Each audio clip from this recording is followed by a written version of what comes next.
సామాజిక సేవా రంగంలో కూడా అరుదైన సంతకం ద్వారా అరుదైన మార్గాన్ని కేటతలం చేశారు. గోదావరి వరదల్లో పోగొట్టుకుని బాసటగా నిలబడిన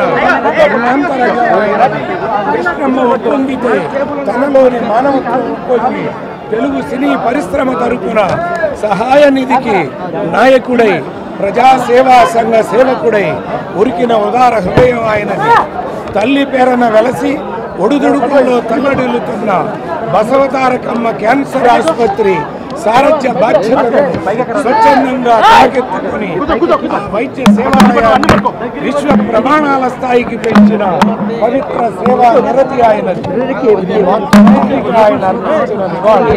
తండ్రి ప్రారంభించిన తెలుగుదేశం పార్టీలో తాను అంతర్భాగమైన గడిచిన 30 సంవత్సరాలుగా పదవులకు హోదాలకు అతీతుడై పార్టీ సమగ్రతకు ప్రణమిల్లి ప్రచార విజయ సారథిగా నిరుపమ క్రమశిక్షణాయుత కార్యకర్తగానే కొనసాగటం ఆయనలోని వితరణకు వివేచనకు సాటిలేని నిర్వచనం.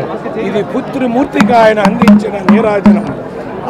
ఆచితూచి మాట్లాడే వాచకరత్న అడుగులు కూడా ఆచితూచి వేస్తూనే నిర్ణయించుకుని తనను తానే నిర్దేశించుకుని అడుగు వేశారంటే అది ఓ ప్రభంజనమే, అది మరో ప్రచండ ప్రకంపనమే. ఇన్నేళ్లు ప్రత్యక్ష ప్రజాసేవకు అతీతంగా సాగిన ప్రజారత్న ఈసారి అన్నగారి ఆత్మగౌరవ దీక్షను తలదాల్చి హిందూపురం నుంచి పోటీ చేసి విజయుడై ప్రజాభీష్టంతో దిగ్విజయుడై ముమ్మూర్తుల తండ్రికి తగ్గ తనయుడిని అని నిరూపించుకున్నాడు.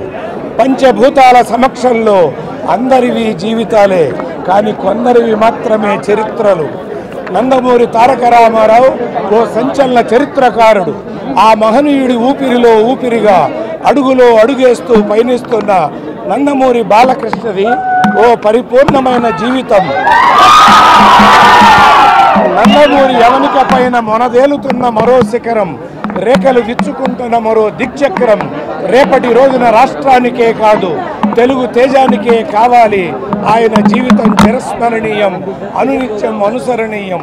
ఈ క్షణం శాశ్వతమై అష్టదిక్కులే అవనీతల దేవతలై అందరి అనంతకోటి గళాలే జైత్రయాత్రల ధ్వజస్తంభపు జేగంటలై పలుకుతున్నాయి, ప్రతిధ్వనిస్తున్నాయి. మంగళకర మహిత శీల ఆశీర్వచనాలు కురిపిస్తున్నాయి. యువరాజరత్న పైన కోర్ణ కుంభాభిషేక పుణ్యవచన ప్రసూనాలు. శతమానం భవతి శతమానం భవతి శతమానం భవతి. నా గాయత్రి పరమంత్రం నమాతు పరదేవత నా హరే పరిత్రాత నానుతాత్ పాతకం పరం యస్మాత్ పార్థివ దేహ ప్రాదురభూతేన భగవతి గురుణ సంతున మాంసే శాస్త్రం తస్మై సర్వజ్ఞ మూర్తే పిత్రే వాగర్తాభ్య సంపృక్తో వాగర్తభ్య ప్రతిపతే జగత వందే పితరో భారతీ పరమేశ్వరం.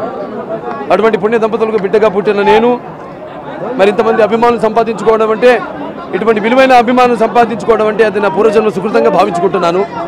మరి ఆ తండ్రి అడుగుజాడల్లో మరి మీరంతా కూడా ఆయన చేసిన ప్రతి ప్రయత్నాన్ని ఆశీర్వదించి ఆయనకి ఇచ్చిన స్ఫూర్తి, ఆయనకి ఇచ్చిన ఉత్సాహంతోనే ఆయన ఎన్నో ప్రయోజనాత్మకమైన సినిమాలు చేయడం జరిగింది. అటువంటి తండ్రికి బిడ్డనై ఆయన చేసిన పాత్రలన్నింటినీ మళ్ళీ నేను చేయడం అనేది అదంతా నా పూర్వజన్మ సుకృతం. మీకు నాకు ఏ రుణానుబంధమో ఏ విడదీయలేని అనుబంధమో కదా అని నాకు అనిపిస్తూ ఉంటుంది. ఈ యొక్క నా 53వ జన్మదినోత్సవ 54వ జన్మదినోత్సవ సందర్భంగా మీరంతా నన్ను చెరగల నుంచి తరలి వచ్చిన నా అభిమానులందరికీ నా హృదయపూర్వక కృతజ్ఞత అభివందనాలు తెలియజేసుకుంటున్నాను.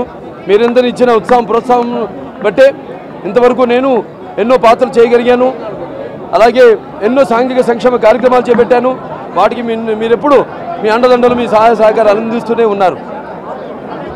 ఇప్పుడు నేను మరి కొత్త రంగంలోకి నా జీవితంలోని రెండో ప్రస్థానం ప్రారంభించడం జరిగింది. అక్కడ నాన్నగారు ప్రాతినిధ్యం వహించిన 3 సార్లు హిందూపురం నుంచి ఈసారి నేను కూడా ఎన్నికల బరిలో దిగి అటు హిందూపురం నుంచి తెలుగుదేశం పార్టీ తరఫున శాసనసభ్యుడిగా పోటీ చేయడం, ఆ విజయాన్ని సాధించడం ఆ తల్లిదండ్రుల ఆశీస్సులతో, మీ అందరి అండదండలతో మీ అందరికీ నా కృతజ్ఞతలు తెలియజేసుకుంటూ తప్పకుండా ఈ యొక్క శేష జీవితాన్ని, అలాగే హిందూపురం యొక్క అభివృద్ధి కోసం, నా నియోజకవర్గ అభివృద్ధి కోసం, రాష్ట్ర అభివృద్ధి కోసం, అలాగే నా అభిమానుల యొక్క సంక్షేమం కోసం వాళ్ళని ఉన్నత స్థాయికి తీసుకెళ్లడం కోసం పార్టీ కార్యకలాపాలలో ముఖ్యంగా దానిపైన నాకు ఎక్కువ మక్కువ ఉంది. ఎందుకంటే ఎప్పటికైనా తెలుగుదేశాన్ని పార్టీకి కార్యకర్తలే నిజమైన బలం. సో కార్యకర్తల విషయంలో వాళ్ళకు అండదండగా ఉంటూ పార్టీని ఇంకా పటిష్టం చేయడానికి నా శాయశక్తుల నేను ప్రయత్నిస్తానని ఈ సభాముఖంగా తెలియజేసుకుంటూ, సినిమాలు మొన్న కొత్త చిత్రం ప్రారంభించడం జరిగింది. అది నా 99వ చిత్రం. అది కాకుండా ఇంకో చిత్రంతో 100 చిత్రాలు పూర్తి చేసుకుంటాను. మీ ఆశల మేరకు కోరుకుంటున్నారు చాలామంది. ఇలాగే నేను సినిమాలు కూడా చేయాలి, అటు రాజకీయాల్లో ఉంటూ పార్టీని కూడా బాగా పరిచయం చేయాలని, ఇంకా ఎన్నో ఉన్నత పదవుల్లో కూడా చూడాలని చాలామంది కోరుకుంటున్నారు.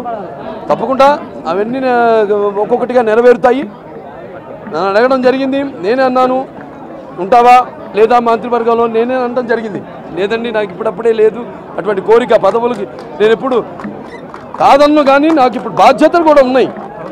ముఖ్యంగా హిందూపురం మీద, ముఖ్యంగా అనంతపురం జిల్లా, వెనుకబడిన జిల్లా, అక్కడ దాని మీద నేను ఎక్కువగా దృష్టి కేంద్రీకరించవలసింది. నీటి సమస్య ఉంది, డ్రైనేజ్, చాలా ఎన్నో సమస్యలు ఉన్నాయి ఇక్కడ. అలాగే పార్టీ యొక్క కార్యకర్తల విషయానికి వస్తే, మొన్నే తెలుగుదేశం పార్టీ మహానాడులో కూడా చెప్పడం జరిగింది. పార్టీ కార్యకర్తల కోసం ఒక కార్పస్ ఫండ్ని, సుమారు 20 కోట్ల కార్పస్ ఫండ్ని ఎటువంటి కష్టాల్లో ఉన్న ఆదుకోవడానికి, అది లోకేష్ బాబు ఆయన ఇచ్చిన ఐడియా అది. సో అలా ఎప్పుడు ఇంకా ఎన్ని రకాలుగా పార్టీని పటిష్టం చేయగలుగుతామో అన్ని విధాలుగా చేసి, ఇక ముందు మనం ఓటమి ఎరుగని పార్టీగా మన పార్టీని బలోపేతం చేయడమే నా లక్ష్యం. నడిపించడానికి చంద్రబాబు నాయుడు గారు ఉన్నారు.